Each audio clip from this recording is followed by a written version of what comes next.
बलूचिस्तान की आजादी भारत और पाकिस्तान का दूसरा पार्ट। शुरू करें उससे पहले बात करें पहले पार्ट की तो हमने जाना कि बलूचिस्तान जो आजादी से पहले 4 बड़ी रियासतों में बटा था, जिसमें सबसे बड़े प्रांत कलात के राजा अलग देश के रूप में रहना चाहते थे, जिसे जिन्ना ने माना भी। लेकिन कुछ दिनों बाद ही पाकिस्तान के साथ तनाव बढ़ने लगा तो कलात के राजा मीर अहमद खान ने भारत के साथ विलय की इच्छा जाहिर की, जिस पर केंद्रीय सचिव मेनन ने बयान दिया कि हम इस पर कुछ करने के पक्ष में नहीं हैं। लेकिन नेहरू और पटेल ने इस बयान को झूठा करार दिया। लेकिन तब तक देर हो चुकी थी। अब इससे आगे जिन्ना ने इस बयान को सुनने के बाद पाक फौज को कलात पर चढ़ाई का हुक्म दे दिया। 28 मार्च 1948 को मीर अहमद खान को गिरफ्तार कर कराची ले जाया गया और वहां उनसे जबरन विलय के कागजात पर दस्तखत करवाए गए। इस तरह बलूचिस्तान को पाकिस्तान का जबरन हिस्सा बना लिया गया। ज्यादातर बलोच नागरिकों ने पाकिस्तान की इस गुंडई को कभी स्वीकार ही नहीं किया, इसीलिए पाकिस्तान की साजिशों का प्रतिरोध वहां के लोग करते रहे।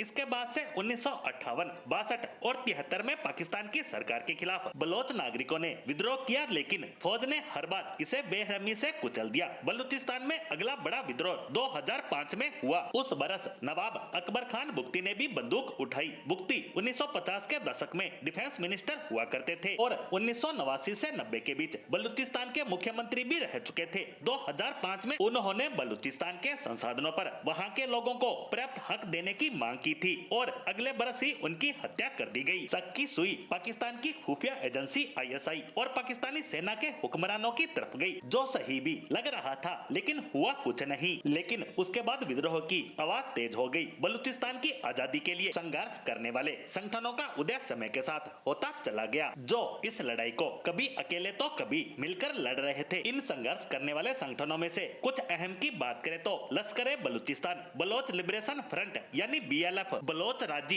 अजोई संगार यानी BRAS और आज जो संगठन सबसे ज्यादा सुर्खियों में बना रहता है, जिसने पिछले ही दिनों पाकिस्तान के बलूचिस्तान इलाके में ट्रेन तक हाईजैक कर डाली, जिसे BLA यानी बलूचिस्तान लिबरेशन आर्मी के नाम से जाना जाता है। इसका काडर लगभग 6000 लड़ाकों का है, जिसमें पुरुष और महिलाएं दोनों शामिल हैं। इनकी सबसे बड़ी ताकत है इनका आत्मघाती दस्ता। BLA पिछले कुछ ही समय में सैकड़ों हमले कर चुका है। इसका मुख्य टारगेट पाकिस्तानी सेना तो है ही, साथ ही में ये इस क्षेत्र में चल रहे चीन के CPEC प्रोजेक्ट को भी टारगेट कर रहे हैं। यहाँ तक कि इस काम में लगे चीनी नागरिकों और इंजीनियरों को भी अपना निशाना बनाकर मौत के घाट उतार रहे हैं, ताकि चीन डर से इस क्षेत्र से अपने प्रोजेक्ट को समेटकर वापस लौट जाए। कुछ हद तक यहाँ के लोगों का विद्रोह जायज भी है, क्योंकि पाकिस्तान ने बलूचिस्तान को अपने में मिला तो लिया, लेकिन यहाँ के लोगों के साथ वो भेदभाव करता आ रहा है, जिससे यहाँ के लोगों की मूलभूत जरूरतें भी पूरी नहीं हो पा रही है। यहाँ तक कि यहाँ के युवकों को सेना उठा ले जाती है, जो फिर कभी लौटकर नहीं आते, साथ ही जिसे चाहे मार दिया जाता है। कुल मिलाकर कहे तो यहाँ के लोगों का शोषण किया जा रहा है, ताकि वो अपने हक की मांग ना कर सके, और